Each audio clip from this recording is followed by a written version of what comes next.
क्या चीन ताइवान को हड़पना चाहता है, जिस तरह 1962 के भारत चीन युद्ध के बाद उसने भारत के एक हिस्से पर कब्जा करके उसे अक्साई चीन बना लिया था, या फिर जिस तरह उसने तिब्बत पर भी ताकत के दम पर अपना अधिकार स्थापित कर लिया? क्या उसी तरह का कुछ ताइवान के साथ भी होने वाला है? चीन पिछले कुछ सालों में जिस तरह से आक्रामक रवैया अपना रहा है, उसे देखकर लगता है कि उसकी ताइवान को दी जाने वाली धमकियां खोखली नहीं है। अमेरिकी संसद के निचले सदन की स्पीकर नैन्सी पेलोसी की ताइवान यात्रा ने चीन को और भड़का दिया, जिसके बाद चीन के लड़ाकू विमानों और युद्धपोतों ने ताइवान को चारों तरफ से घेर लिया। हालांकि ये चीन की मिलिट्री ड्रिल है, लेकिन विशेषज्ञ मानते हैं कि ये चीन की ताइवान को सीधी धमकी है। अमेरिकी स्पीकर नैन्सी पेलोसी की ताइवान यात्रा से पहले ही चीन ने अमेरिका और ताइवान को धमकी दी थी, लेकिन चीन की ताइवान को लेकर बार बार दी गई चेतावनी को नजरअंदाज कर अमेरिकी संसद की प्रतिनिधि सभा की स्पीकर नैन्सी पेलोसी आखिरकार ताइवान गई, जिससे तनाव काफी बढ़ गया। पर चीन इस तरह ताइवान को धमकियां क्यों दे रहा है, और अमेरिका की एक ताकतवर महिला के ताइवान जाने के पीछे का मकसद क्या है?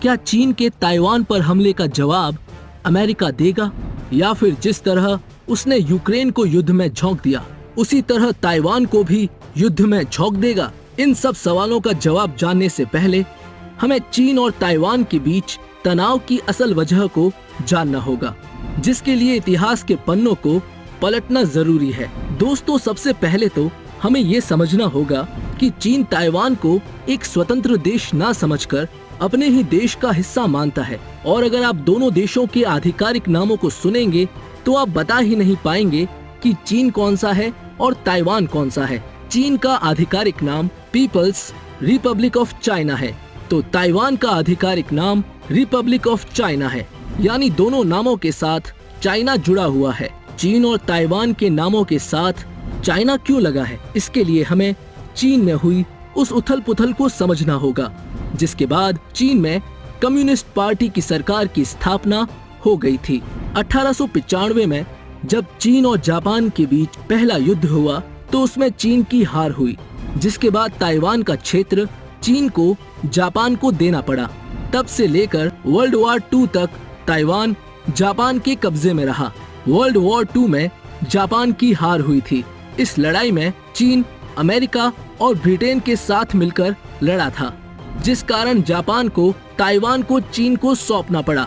इस समय चीन में कोमिंगतांग सरकार थी, जिसके नेता थे चैंग काई शेक, पर जल्द ही चीन में बड़ा उलटफेर होने वाला था। 1949 में चीन में कम्युनिस्ट पार्टी का प्रभाव बढ़ने लगा और चीन में गृह युद्ध शुरू हो गया, जिसके बाद माओ जेडोंग की कम्युनिस्ट पार्टी ने कोमिंगतांग सरकार के प्रमुख चैंग काई शेक को चीन से भगा दिया और उन्हें ताइवान में आकर रहना पड़ा। ताइवान पहुंचकर चैंग काई शेक ने वहां अपनी सरकार बनाई, पर कम्युनिस्ट पार्टी दावा कर रही थी कि अब चीन उनका है और इस लिहाज से ताइवान भी उनका ही होगा, जबकि चैंग काई शेक का कहना था उस वक्त यानी दूसरे विश्व युद्ध के बाद वो चीन में सत्ता पर काबिज थे।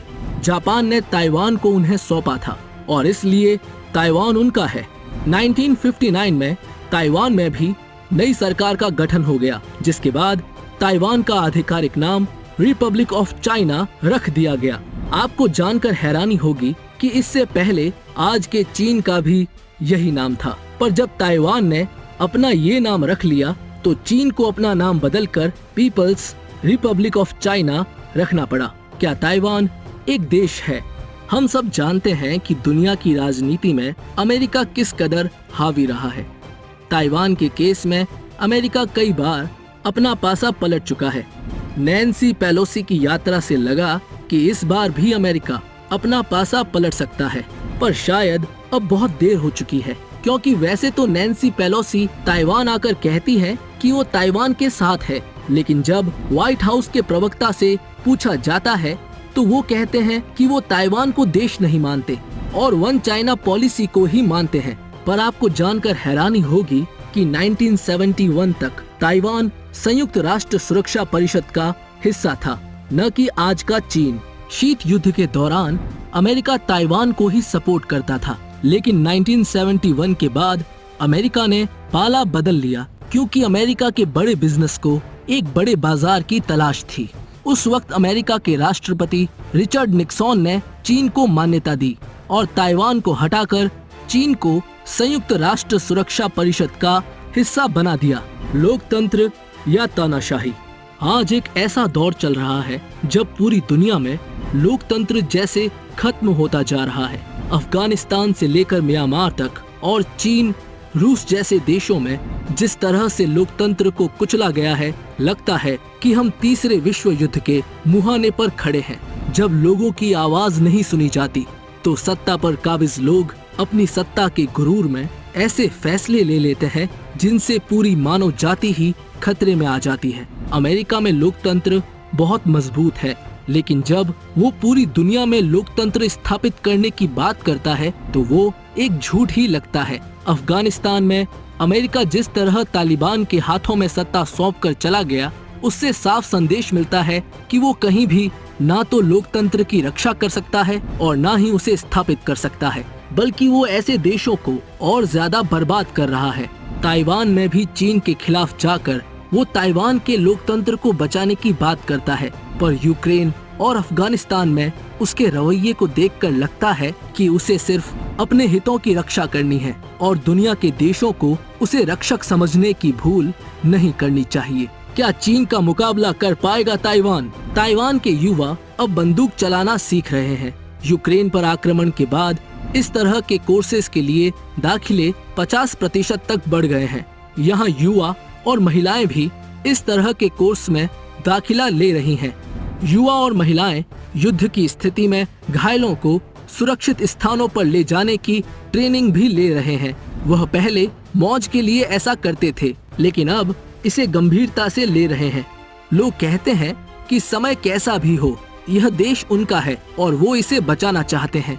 रूस यूक्रेन युद्ध में अमेरिका के सीधे तौर पर नहीं आने और यूक्रेन के लगभग बर्बाद होने के बाद ताइवान अब फूंक फूंक कर कदम रख रहा है, क्योंकि चीन उस पर बिना किसी उकसावे के भी हमला कर सकता है।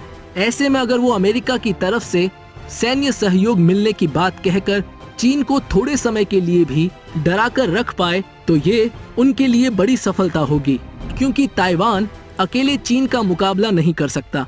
दोनों देशों की सैन्य ताकत की तुलना करें तो जहां चीन पूरी दुनिया में तीसरे नंबर पर है, वहीं ताइवान 22वें नंबर पर है।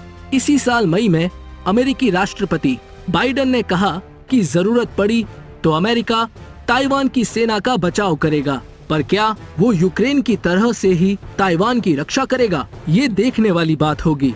दोस्तों, आपको क्या लगता है, चीन जल्द ही ताइवान पर हमला कर सकता है और क्या युद्ध की स्थिति में अमेरिका उसकी मदद के लिए आगे आएगा?